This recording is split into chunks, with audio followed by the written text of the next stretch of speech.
Guys, ito na Horkham video di বাইরে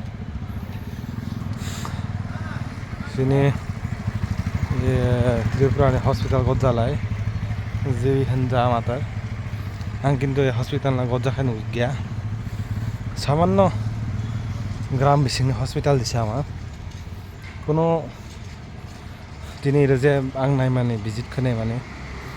दिनै त्रिपुरानि CM साय मुख्यमंत्री डॉक्टर मानिक शाह वो किन्तु अनेक भाषण दायलाब्रो किन्तु बयहाबो ए हस्पिटाल हाबैनाय जायगा ना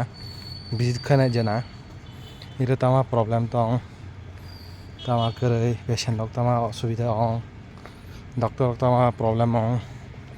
सिस्टर लोग तामा प्रब्लेम दं माने फिन्दा खोज खानाय जाना दिनै आं नुमाने हलाय इरा इमारजेंसी अनेक रोगी फैयो किन्तु डॉक्टर करै डॉक्टर काम खानाय जा पेशेंट ना ओइल जाद्रा रमै पर्यन्त बिसिङा दायनाय करै जे अटेंडर बो न मादायो तारमाने हलाय अनेक सुजुग सिकरै ग्राम अञ्चलनि दिसामा आं एसे बायरे थाङै हस्पिटालाव मोनफैयासै जागालाय अनेक फेसिलिटि दं दिनै पेशेन्टनो कुनु एटेन्डार जेराव नांगिया बेथ' एटेन्डारनो रोमनाय बेथ' सिरनि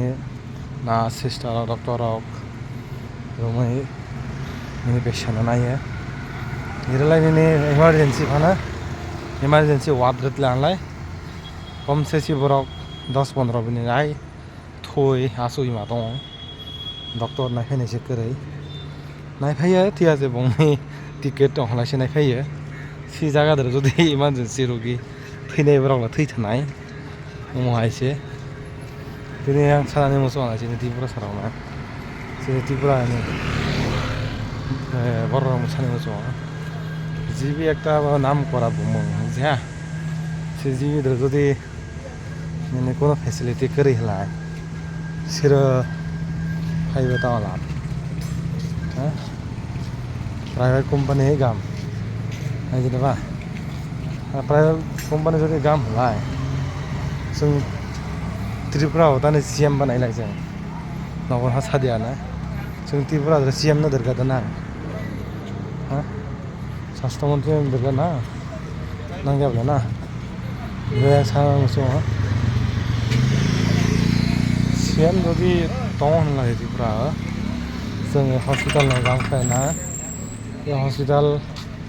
हस्पिटाल करेलायसिनो ब्रंनि लांमाबो गाम गैया जोंथ' मेन हस्पिटालाव बाना